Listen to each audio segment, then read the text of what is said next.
while he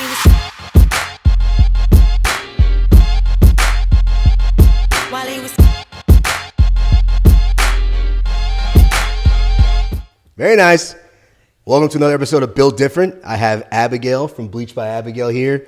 Pronounce your last name for me because I know it's something I can't say and I've heard it said a different way than I say it. So. Nashwinter. Nashwinter? Yeah, it's easy. Oh, I thought it was some like, I don't know. I was told like Nashwinter or something, like it was some like German or something. I don't know. Oh, so it's actually, I'm a descendant from the Ottoman Empire. And when we came over, it was changed to Nashwinter, but it used to be Nashwinter. There you go. I knew it was something different. That's different. Okay. That's cool though. Yeah, Nashwinter. The Ottoman. Wow. Mm-hmm. Good stuff. So I'm like kind of, I think like Russian.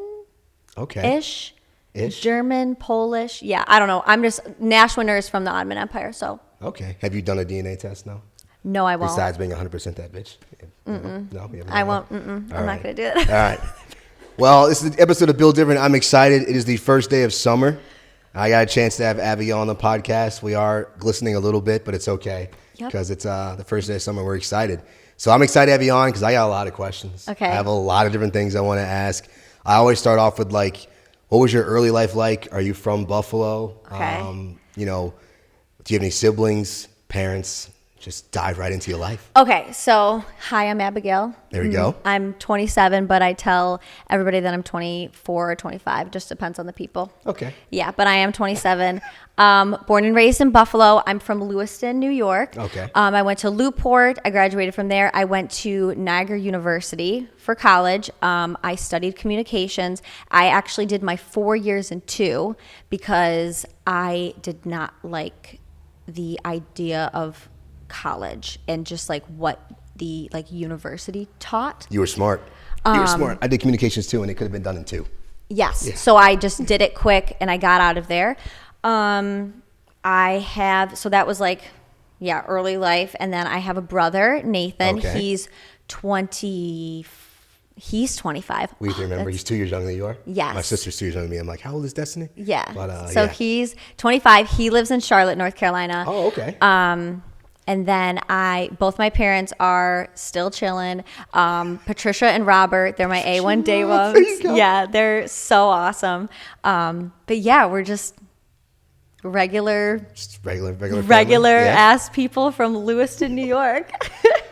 Excuse me. Did you guys were your parents like entrepreneurs? Like what did they do? Like my mom worked in like the district attorney's office. Oh, okay. When I was growing up, and she works in like a lawyer's office. She like manages a lawyer's office now. So she's always been in like the legal stuff.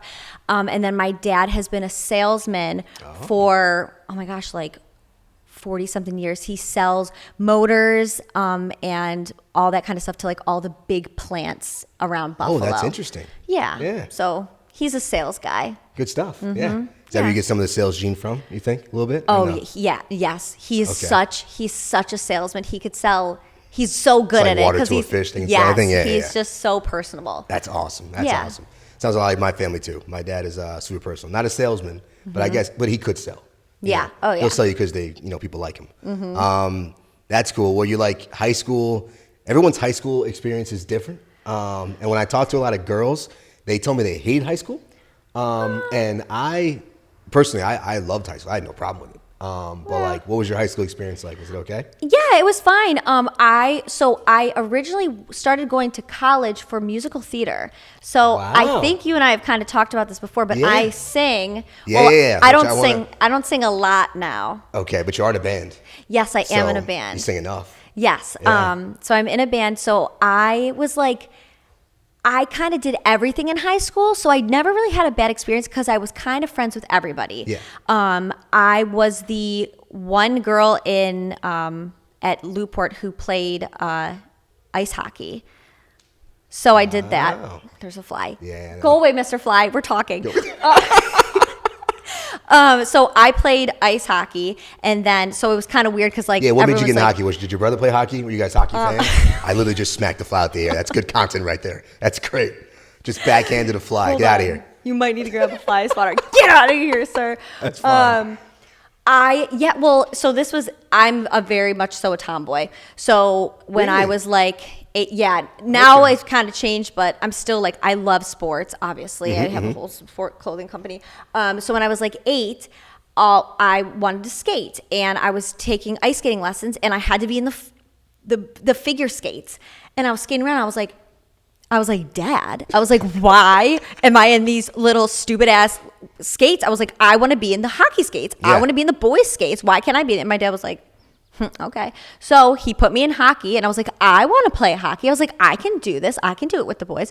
So I started in playing hockey, and then I kept doing it until I was like 18 years old, and I played club in at NU because the D1 team had folded, and I was really interested in playing for them, or like being a part of, like, just doing something with it. Yeah. I don't know if I was good enough to be on the D1 team. Were you the only girl?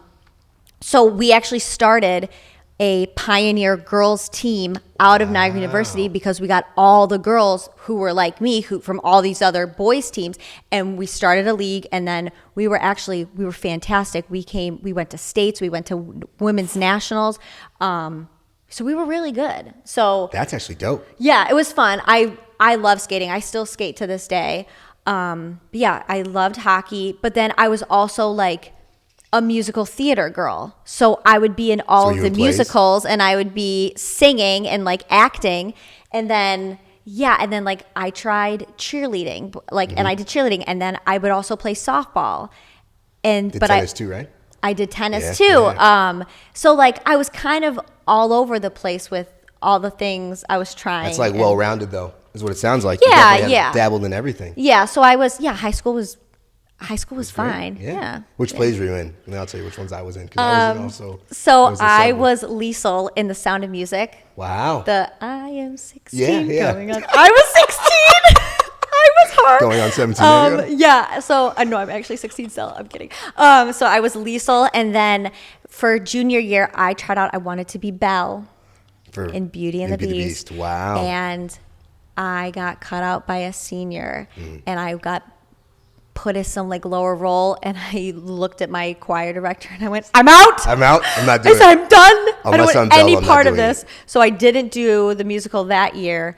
And then senior year we did Susical, Okay. and I was don't know. Gertrude McFuzz. I was the lead girl. Wow. So and you I got had- it. And my little brother was in it too. So it was that was super special. But yeah, so those were were the awesome. 3 ones that I did. Which ones did you do? I was in The Music Man. I was in Amazing. Footloose, Fiddler on the Roof, Oh my gosh. and we did one more that I'm not remembering right now. How fun. But yeah, so That is so cool. yeah, I happen to have my voice dropped in like 9th grade, and everyone else's dropped in like 10th and 11th. So like all the baritone songs they had me singing. So they were like, Really? "Oh, Desmond, you have to do it." You have to do it. I'm like, "All right." So That is so it was fun. funny times. Yeah, I was like, "What do I want to do?" I always thought about being an actor, but we might do that a little bit, maybe later in life. Yeah, Could do yeah. all the Denzel roles they need someone to play when he's like done. Oh, I know. Maybe I'll just He's hop kind into of old. that. Yeah. He's getting up there. Him and Samuel L. Jackson, when they need like another black guy to play those roles, you. I'm perfectly fine. It's Desmond Johnson. you. Yeah. I love that. But yeah, that was and then I did community theater in college as well. Okay. So I did like Les Mis and like just little things like that, so I was still like Still doing it. doing something. I always had to be busy. Yeah. That's one of my biggest I things. feel you on that. Definitely Yeah. always had to be doing something and striving to do something else. So you went to NU, and you know I had to stalk you because I had to get some information. Yeah. So you graduated, what was it, grad school in Ecuador? No, I graduated from Niagara University Okay. on the second largest active volcano in the world in That's what I Ecuador. saw. I had I was on a trip in Ecuador in the Galapagos Islands, and I said, I don't want to walk across the stage. I said, I want a professor to hand me my diploma on the second largest That's sick. volcano in the world. And then So someone I stole did your that. phone in Galapagos, huh? Yes, Yeah. I lost my phone. I think I actually got roofied on the beach. Really? Yeah. But it was a Wow. great night. I remember spurts of it. But it was a fantastic night. I definitely got drugged. Okay. Well, that's still dangerous, but at least it was great. I wouldn't take it back. Yeah. There you Yeah. go. So Galapagos, my mom's a science teacher. Well, she actually, shout out to Mama. If today's Wednesday, she retires tomorrow. Amazing. Go Mom. Yeah, so go Mom. She's retired. But the Galapagos Islands, don't you have to have like clearance? And like it's not easy to get there. Yes. So It was very hard. There's a lot of like forms and paperwork. And when you're there, you have to be like, it's like very like strict, like you have very to only strict. go when they tell you to go into things. I think you can only stay there for 10 days. We were Yeah, only you there can. for like maybe 3 or 4. That was Really? like all we were allowed to. Did you see like the giant tortoises and stuff? Yeah. They have a It bunch was of those. the blue-footed boobies, the not actual boobies, guys. Don't get excited. Yeah, relax. They have like the blue feet, and then just it was unbelievable, unlike any place I've ever been in my life. That's got to be amazing. Yeah. So you only went to college for 2 years, and then finished it off. Yes, I did like 2.5. I took a whole semester off because I was like, this is bull crap. Yeah. Which it was. They make you take all the gen ed or whatever to make you pay for the first 2 years, and then you get into your major. And Yeah. communications. I was in audio and radio, so you guys are gonna teach me how to speak. I kind of already know how to speak. Exactly. Yep. So I thought, besides networking, I really thought college was like a joke. Yeah. Because I wanted to learn about social media. And it was probably still very early. And it was during still that so time. early. So I was like, can I minor in social media? I was like, I really want to focus what I do on, like, I would do all my projects on social media, and they'd be like, oh no, we don't have that. Like, and I was Yeah, like, because but it's now they do. Oh, now they Yeah. do. Now it's a whole part of the course. Is like Yeah. even Facebook ads, you can learn media buying in college now, which is crazy. That's crazy. Because you're 27, so Instagram like came out when I was a freshman, and so it still would have been out, but it was still like we were still learning it. Yeah. Which is crazy to think about. That 10 years ago, like 12 years ago, Instagram had just came out, and now people are multimillionaires off of Instagram. I know. Yeah, YouTube was still a thing because YouTube was obviously, but it was still not like it is today. Oh no. Like I watch YouTube more than I watch any other type of television. I watch YouTube. Really? Yep. I got to get into that. Yeah. Smart people watch YouTube. Yeah. It's YouTube University though, so you can learn whatever you want to learn on YouTube. Like I've been learning, like, because I'm a That's crazy. business broker too. I've been learning some like MBA classes on YouTube. Yeah. So you can learn whatever you want to learn on Isn't that YouTube. crazy that you have the power of the world in your hand? It's scary and it's good. I've been thinking about that for the last few days. Like I could do anything from my phone. Especially now with we won't get too far into it, but the ChatGTP, I use it every single day, and it's scary how much it knows and how much you can ask it and what you can learn from it. But it'll tell you anything. It'll do pretty much anything you want it to do. Yeah, That's scary. I don't like it. it is scary. Okay. So going back into that, I saw, and I had like notes, and I'm like, I'm just gonna remember what I remember. Okay. But I know you went to Greece. You've been to Paris. You've been to Europe. You've been to Germany. So what was that? Was that like a certain time in your life that you were just like, I'm just gonna go everywhere? Yeah. So I've been to 26 countries and 5 continents. Wow. I did all my traveling. I started when I was 14 or 15 years old in high school. So that was another thing in high school. I wanted to internationally travel. So I went to Italy and Germany when I was still in high school. That's awesome. By myself, with my classmates for like 3 weeks at a time. Wow. So I did that, and then I also did that into college. After college, I still traveled a lot. When I did a huge 2-month trip all over Europe. So you had your own Euro trip. Yes, Yeah. I did the whole Euro trip. I went all over, and then I took a cruise because, believe it or not, a cruise is relatively cheap. Oh, cruises are super in cheap like compared to what you can get. October or like, November. Yeah, absolutely. So I went to like Greece, Croatia, and Turkey Beautiful places. on this cruise, and it was like $80 a day, and all of our food was included. And Yep. I was like, I was broke then because I was trying to do this trip for as cheap as possible. Yeah, and the cruise is the way to do it. And the cruise was the way to do it, and I got to see all these places. And then, after that, I've been to recently in the last few years since Bleached by Abigail Lee has really taken off. I haven't traveled a lot, which I really. But going into travel, you said it's Yeah. like a foundation for you. Like what, like experiencing different cultures, different places. You can go into like what it's done for you personally, how it's affected. We're gonna get all into the business, but how it's affected like maybe designs or how you view business in general. Yeah. But I know it's broad, but definitely want to find out your thoughts on that. Yeah, it was. I mean, I just always had a want to just go. Like and like obviously I've always loved Buffalo, and like I lived away from Buffalo for 3.5 years in Charlotte, North Carolina, and so now I'm back, and I love it here. I'm so blessed to be from here. I'm very proud to call Buffalo my home. But when I was growing up, I was just always like, I know there's so much more Out than there. Western New York. And how did you, because I've met many people, and like, I'm not from here either. I moved a lot. And like, how did you get that mindset? Because many people who are from here, like, I know people from here who have never been in New York City. I know. So like, how did you, did you guys travel a lot when you were younger? Like your parents? No? You just always knew there was more out there and you wanted to see it? Yeah. I don't even, oh my gosh, if you asked my mother this, she would probably go on like this long tangent and be able to explain this to you about me. I just always felt the need to I always want more.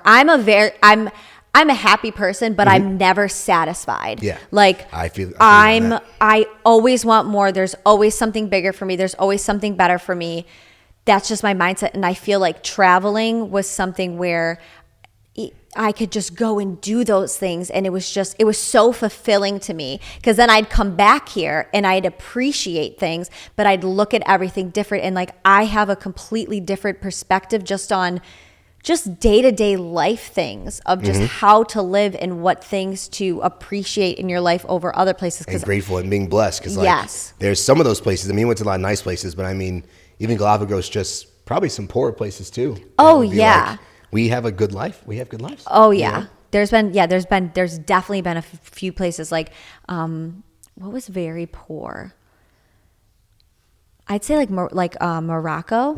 Morocco was really poor. And just like how men treated women over there was just like, it was just so different. Then you come back and guys like hold the door open for you here and you're like, that's great, man.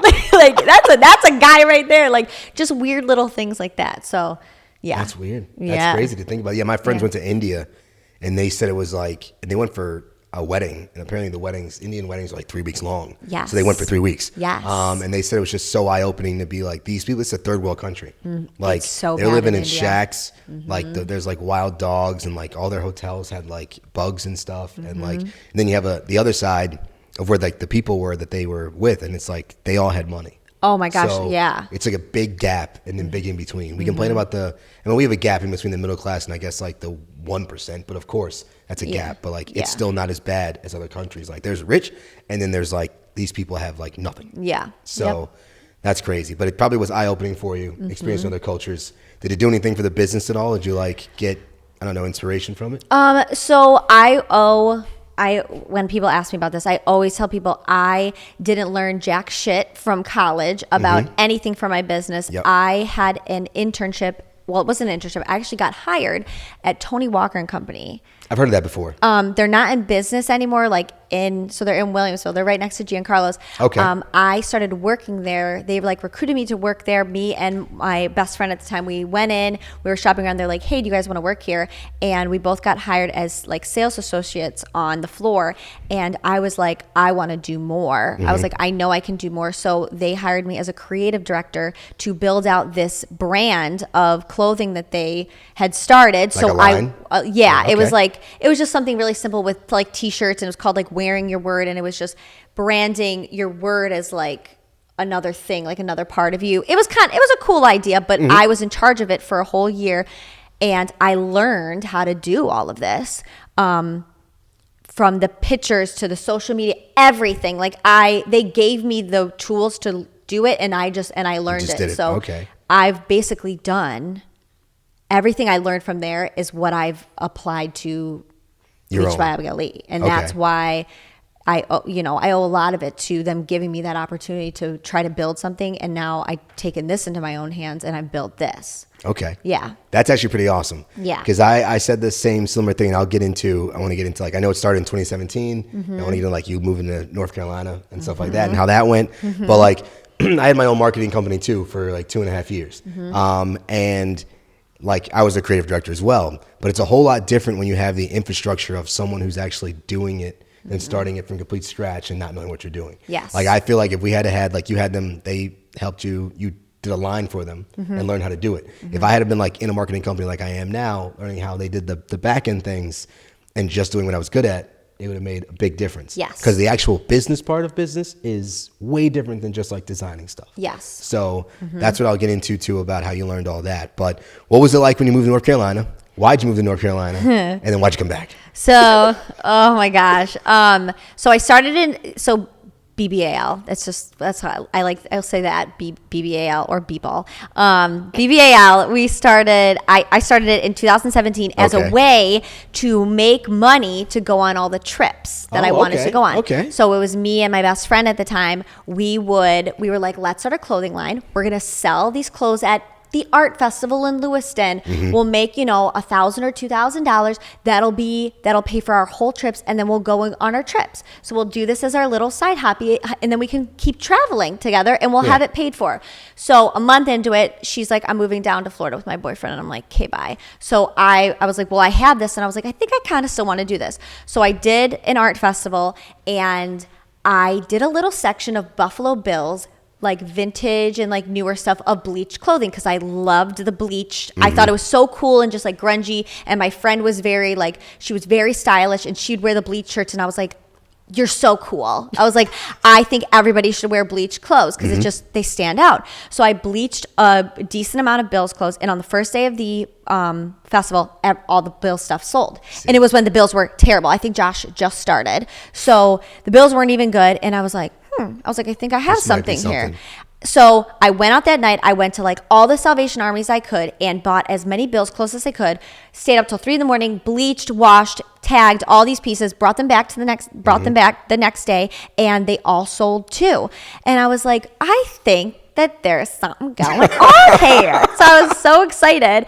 And then from there, I just started selling here and there, just, as my extra money.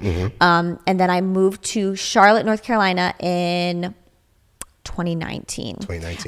I had just I was a flight attendant at the time. And I moved down to move in with my boyfriend, who is now my ex-fiance. But I lived down there for 3 years. And in 2020, because of COVID, came back. I was still down there, and I lost my full-time job. And this is the one good thing I will say. The only good thing that he ever did. He told me, he was like, you have so much talent in you. You have something here with what you're doing. Just do it. He told me, he was like, you just lost your job. Don't go get another social media job. Just try to build this up, and then I did. And then ever since July of 2020, it's when I've done this full time. So yeah, next month will be like 3 years of true full time of this. And then I moved back. So obviously I did it full time there. I built a warehouse in the back of our property. Oh, wow. Yeah, I did the whole 9 yards. And then last year in June, I called off my wedding, broke up with my ex-fiance, and then I moved home. But I will tell you that it was one of the best decisions I ever made, like personally and for my business as well, because I feel like I've grown so much just being back here. There was a huge Bills following in Charlotte, but it's just nothing. Nothing like the Mafia. It's nothing like being here. Yeah. That's crazy. I won't dive into mine too much either, but I do know that those times in life in which like you think like all might be lost and like it's crumbling down end up being the turning point in which now I'm going to 0 to 100. Oh yeah. And figure out what I'm going to do now. Yeah. So like that sounds like a little bit what happened. Like it was like, well, I have nothing else to do, but let's go full on with this. Yep. And it worked. And I completely threw myself into this in the last year. And last year was like just absolutely crazy. Yeah. I mean, it's only going to get better. I mean, even you said they were selling even when we weren't good. So now we're good. Yeah. And they're selling even more.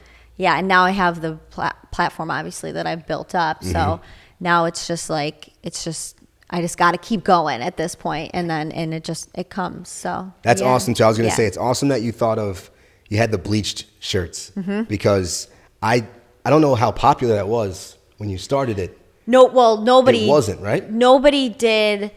So I will say, I was the first person in Western New York to bleach and tie-dye Bills clothing as a small business and like actually make a business out of it. Yep. And People, yeah. They caught on quick. I was going to say they caught on quick, and you got a lot of people caught on. mini-me's that have tried to do the same thing. But Yeah. there's an advantage of being first. Yes.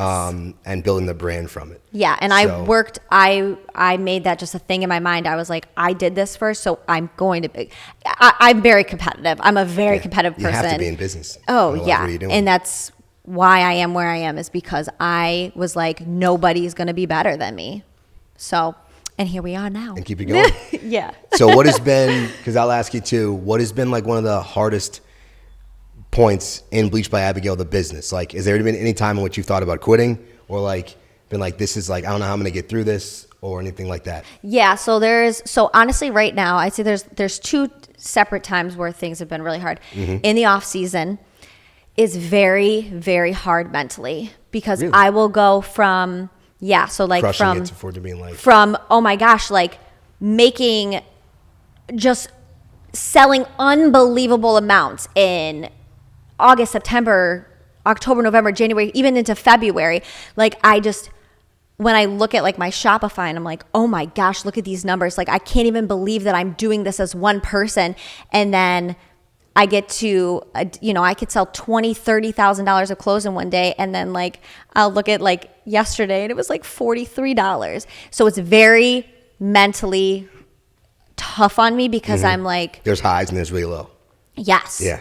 Like super high highs where I'm like, oh my gosh, I'm on top of the world. And then, so for the last few months, it's just really hard to get through that, because I honestly want the next month and a half. I don't even need to live out the rest of June and July. Just get me to when like training camp starts. I don't care about this time in my life. Like I literally just want to get there so I can start working, because once I get into it and I'm in the groove, I'm so passionate about it. But I'd say the off season is hard just mentally. And then so obviously with the business that I do, I have to be very careful with trademarks. Yep. And so one time, the Bills play no games with any trademarks at all. The I've heard Bills do not. They are very fucks tough. around. Yep, they don't. I've gotten 2 cease and desists already. Wow. I have gotten my It was a year and it was like a week before my biggest pop-up I've ever done. I was marketing. I was telling people knew exactly, all this stuff, blah, blah, blah. I'm posting so much every day. I'm selling. I wake up at 4 a.m. when I came back to Lewiston. It was like Christmas time. It was like December 18th or 19th. I wake up at 4 a.m. because I was crazy. I would always be checking things just because, of work. Yeah. And I wake up and my Instagram's gone. Completely gone. And at that time this was like a year and a half ago. I had Bleached by Abigail one. Bleached by Abigail. Like I had like 19,000 followers. And I'm like, where is it? And I'm looking. I can't log into anything. And it's not like, it's like user not found. And I wake my mom out of dead sleep. So I'm like, go on your phone. You. Check.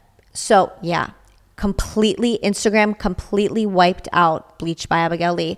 So me being the crazy wild woman I am, for the next like 3 days, I made sure I did every single thing to find what happened. Yeah. So the NFL had sent it was like a report into Instagram saying that I was violating trademarks. Because I had pictures up with things. So Instagram legally is required to just completely remove the Instagram account. So it was gone. And I was like, this is my life. Usually until you have a strike or something like that, and they'll like warn you. I never got anything. Warning at all. I didn't think. That's crazy. All right, so your whole Instagram got deleted. Yes. And there were no strikes, no nothing. They just straight up just took it off. And 19,000 followers, like, for some people, it's like, oh, whatever. But like, that's your business. That's your life. So I'd be freaking out. That's the reason that I get up in the morning and freaking breathe. Yeah. Like, it's my everything. So I got in touch with the head of the trademark at the NFL.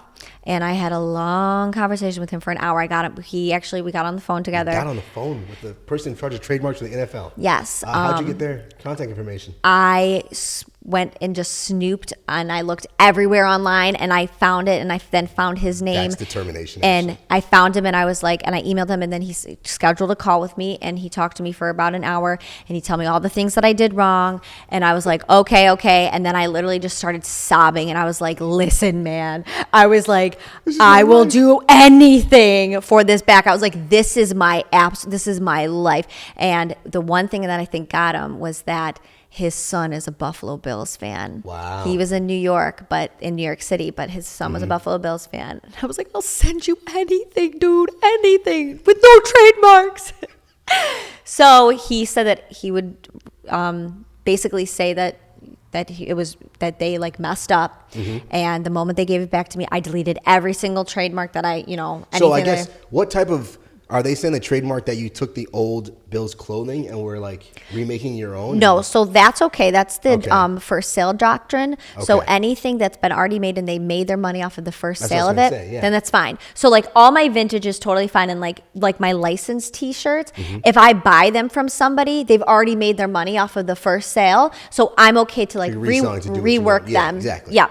So now going forward, they were like, okay, so this is what you can and can't do. So that happened, and then actually in February I got an official like cease and desist.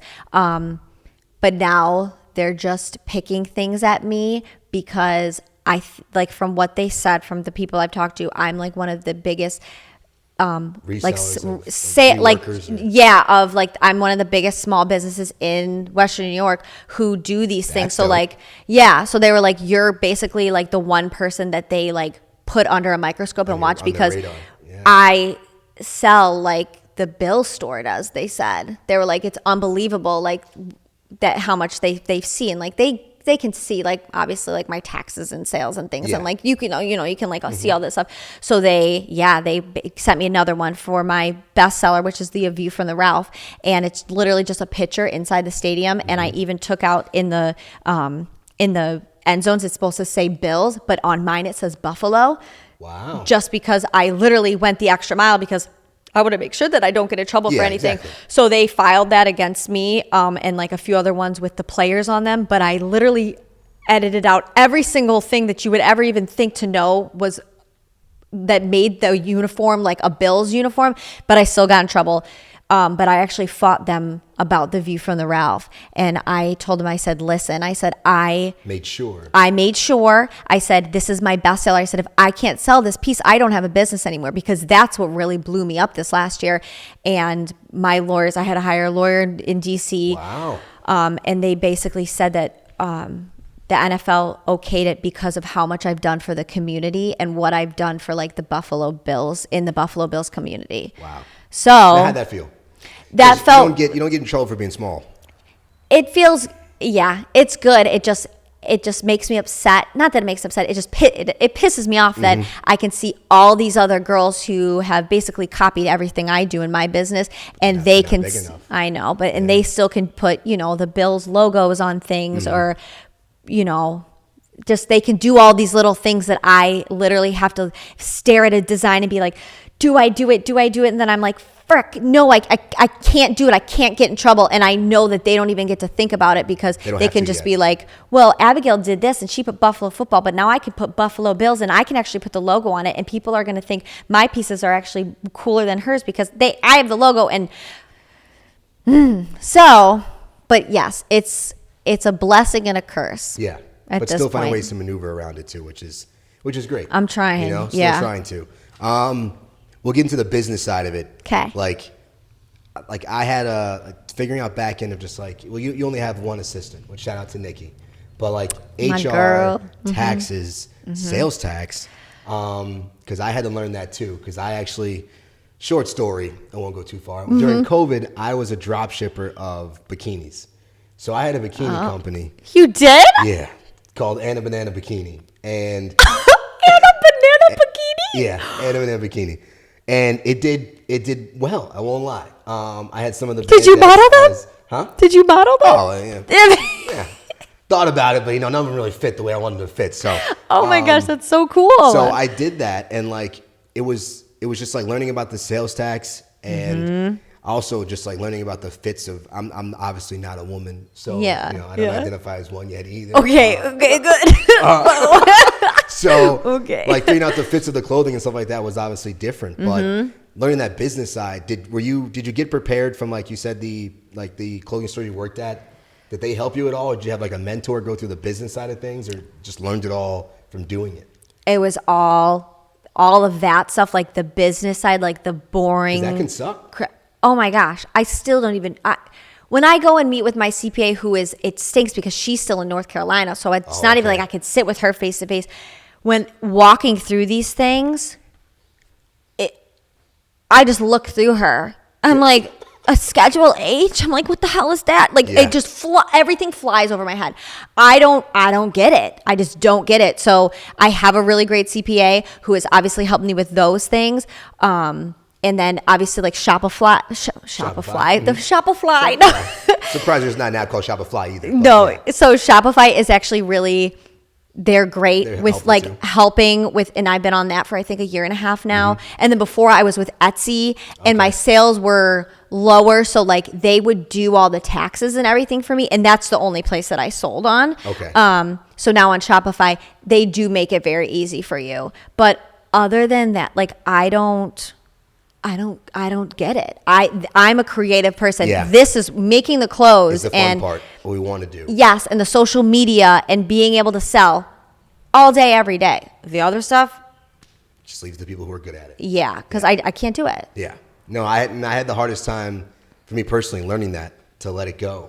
Because it was like we wanted to wear every single hat and like we didn't have really the money to pay people to do it either. Because we weren't doing as much. And marketing's always tough because like if you don't have people under contract for like guaranteed money, they can quit at any time, then it makes it tougher. Yep. But learning that whole business is a hard part. Yeah. And what made you, so you like actually physically making the pieces. Do you think you'll ever get to a point in which you're having someone produce your pieces so you don't have to physically do it anymore? So I think that why my business has grown and is what it is now is because you make them. I make them. And I'm people see every day on social media, it's me.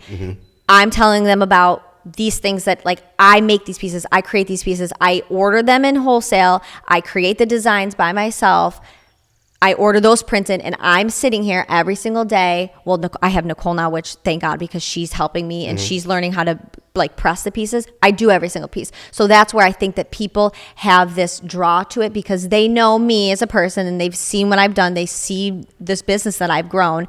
And I think that that's, it's a drawing factor into the business. Yeah, absolutely. So I don't know.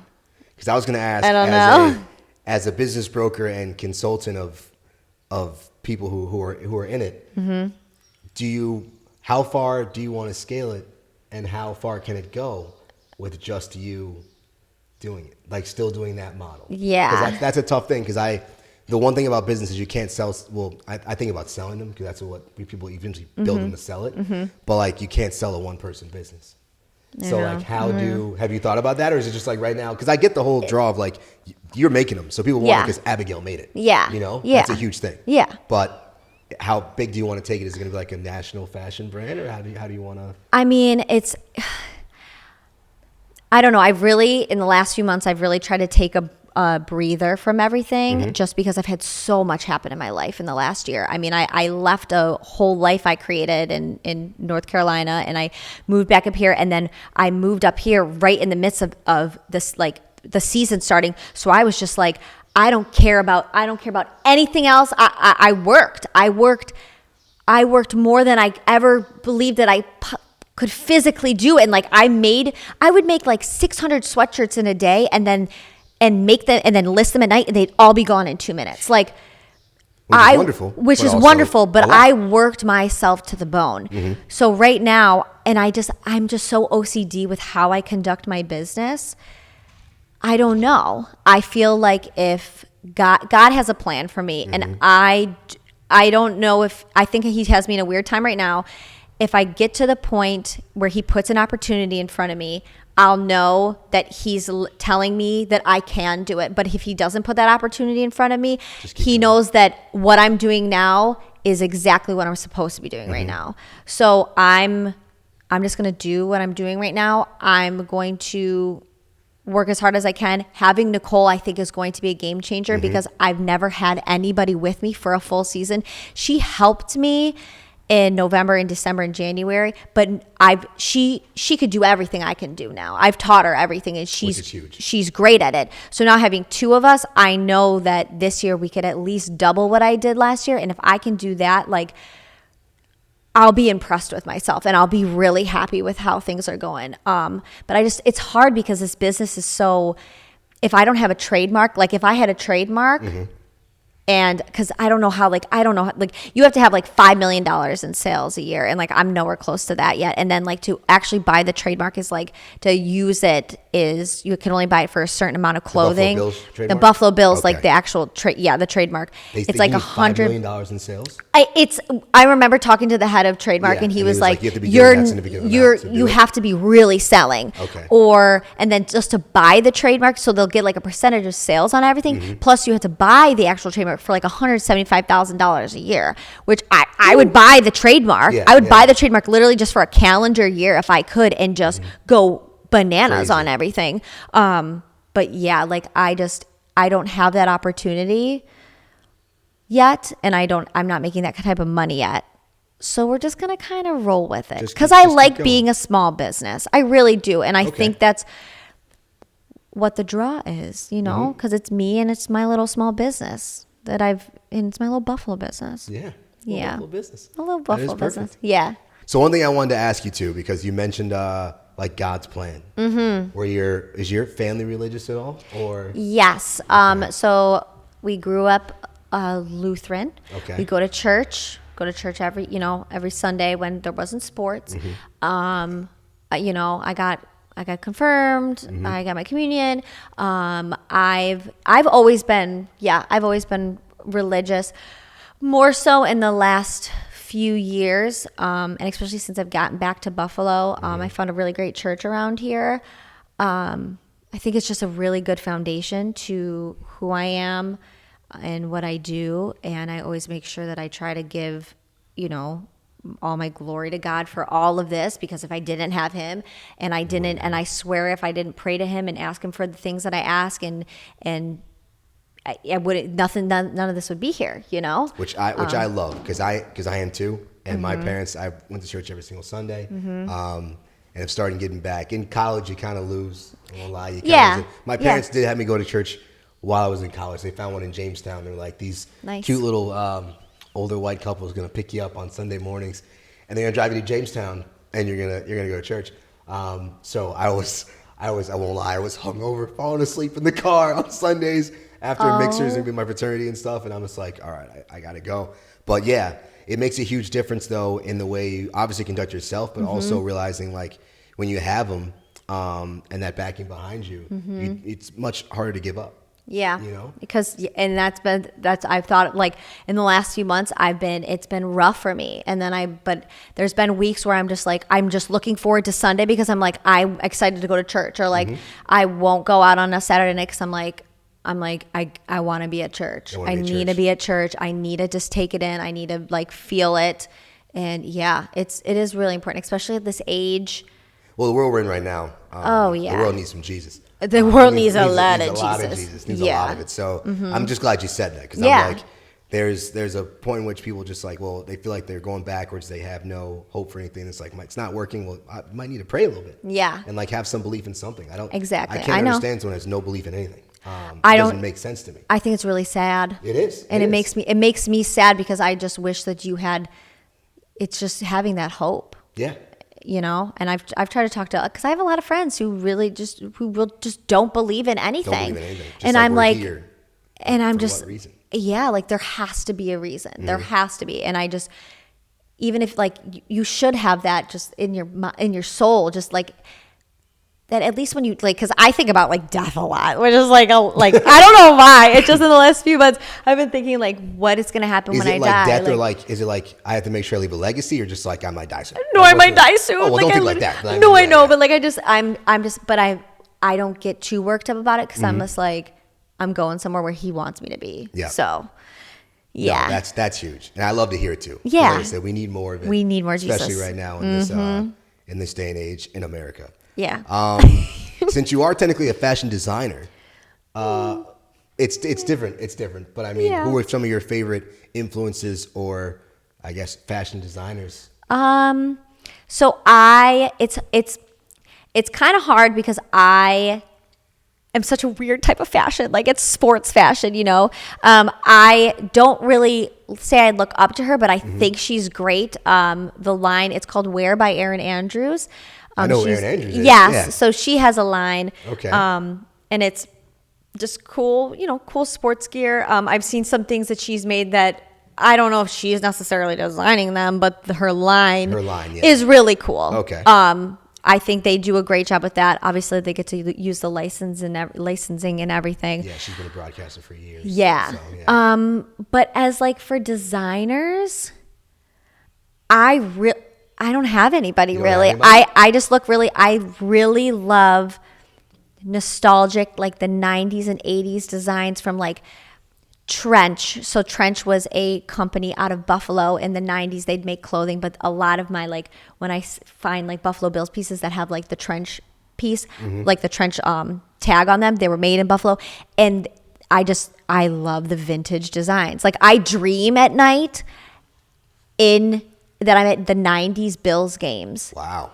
All the time. That's sick. And I'm right in the front row, or I'm like with my dad, just because I've seen so many pictures of him. So you can relive them by So now. I feel like I dream about it, and I'll like go and try to buy. I'm there, and I go back in time, and I'm like at the store in the 1993, and I'm like, can I buy every single sweatshirt that you have? You know, they're $15. I'm like, can I buy every single one? Because I'm like, I can take them back to 2023, Yeah. and I could sell all the bubbles. I was like, I love this. So yeah, that's one thing. But yeah, nobody in particular. Just like vintage, nostalgic designs from the 80s and 90s are just like crack to me. I think they're so that's cool. sick. And one of my, I don't know if you've ever watched Stranger Things. One of my favorite shows is Stranger Things. And Yes, I feel like mine too. Your clothing goes perfect. Oh, it's so good. I'm like, they said there's only 5 seasons. I'm like, why is this gonna be the last season? That's not season okay. Season 4 was, I mean, all of them have been epic.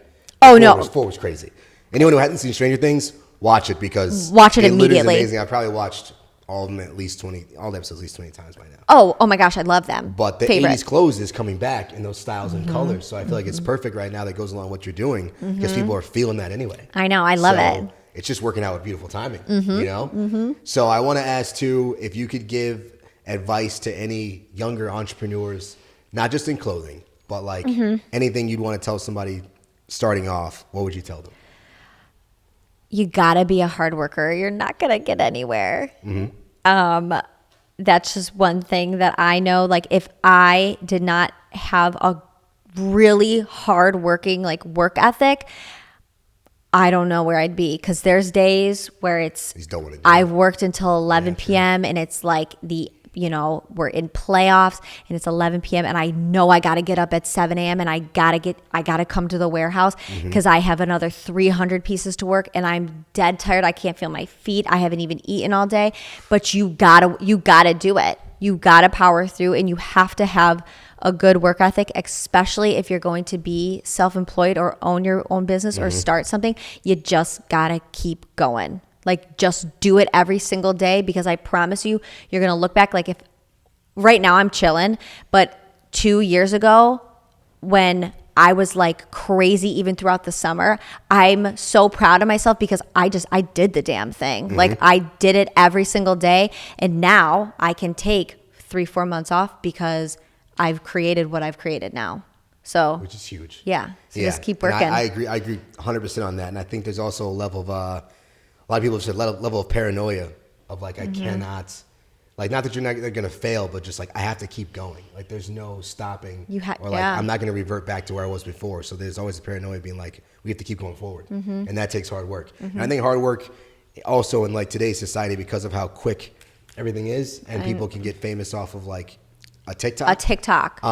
People forget how hard it is, how hard actually building something is. Yeah, and this has taken me 7 years. Yeah. And these other girls will post 2 or 3 little TikToks and get 30,000 followers overnight. And I've worked actually 7 years of my life to get 30,000 followers, which is, in retrospect, nothing. But for me, it's everything to me. But these people just get to it's just things are so easy nowadays. And I think people look at, they're just like, oh, well, maybe she bought them, or, oh, she blew up on TikTok. No, I've worked so freaking hard to get to this point. Yep. So you just got to keep working, because it will come. It's not going to be easy, but it's going to come. Exactly. You know? And the speed someone rises at is the speed that they'll fall too. Exactly. So like, you can get to a high level of success really quickly, or what you might call it. But like, if you don't know how to run your business anyway, it's not going to go anywhere. Yep. So I like that. That makes me feel yeah, better. The level. So I mean, there's overnight success takes 10 years.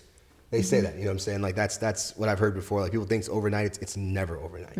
Like, it always takes years to build something good. Yep. So I always ask this too, but where do you see Abigail in 3 to 5 years? And then where do you see Bleached by Abigail in 3 to 5 years? Where do you want to see it? What's the vision for it? And yourself? So it's hard to answer that, because a year ago I would have had a different answer. I would have had a completely different answer. It's always changing. I don't really know, just because like last year at this time, well, actually I just left my whole life down there. I would have, like last year I would have said in 3 to 5 years, oh, I would like to reel this back. I would want someone else to maybe have helped me take over it, or I would just be like still the face of everything, but just have like other like third parties selling my clothes for me and stuff. Obviously I would have been married and probably would have wanted kids at that point and everything. But now I have no idea. Personal Abigail, no clue. No clue? I don't care. I don't know. I have no plans. So you're not the person who, like, you don't write out? Nope. Nope. Nope. Not that type? Okay. Nope. Because I wrote it out before. And look where that got me. Well, I have an whole life now. Like I have everything that I ever wanted and like hoped for. It's all gone. I've completely started a new life. I mean, but then I still have Bleached by Abigail, which this is my life now. Yeah. So, and just like I said, it's whatever God wants of me now. So I'm at this point where like, I'm seeing girls who are reworking clothes and they're getting big and they're getting these big contracts and everything. And if it's going to happen, it's going to happen. Whatever God wants for my life and for what my business to be, he's going to have it happen. So I'm going to sit here and I'm going to keep working. I'm going to keep grinding. I'm going to keep doing exactly what I'm doing now. And we'll just see where it takes me. I don't want to have a plan anymore. Okay. Because the plan got me jack shit before. Sometimes that's the way it goes. Though. I can't lie and say, I mean, obviously we all have things, we have goals we want to hit, but it's obviously got to be loose because you don't know what's going to happen. You just have to follow the path that God is sending you on and just where you want your life to go. And clearly you do it all right. Yeah. So like, even though it was a curveball at you, it was one of the best curveball you could ask for. Yeah. Because like it helped you focus. Yep. So I love this episode. I obviously had a lot more to ask you. We might have to do it again. Okay. And like in the future, because like, but this has been great too. Do you have any other, leave like a favorite quote or anything? I asked that too, like any favorite quotes? I have one, so I think about these things, but I want to ask you if you have a favorite quote. Fuck bitches, get money. Okay, Lil Wayne, go ahead. I was going to say our deepest fear is not through inadequate, but we're powerful beyond measure. But I like fuck bitches, get money too. That's honestly a good one. That's a great one. Thank you. Yeah, so. Whatever, you know? You know, whatever, that's fine. I have a bunch of Drake lines I could recite right now if I wanted to. That would mean so much to me. This has been a great episode of Built Different. If you guys haven't checked out Bleached by Abigail, if you're from Buffalo and you haven't heard of her, shame on you. But if you haven't checked it out, visit her online, visit her on Instagram, and get some of these pieces. I'm going to get the camera and show you guys some of them. They're amazing. Does a great job. I thank you for being on the podcast. Thank you so much. Yeah, this was awesome. Check it out, and she'll probably be in the vlog when we go to North Carolina. Possibly. We'll see what happens. Yeah. And Dan's going to have a good time, too. He never leaves the city, so he's going to have a great time in a different state. Thank you for being here. Peace out, guys.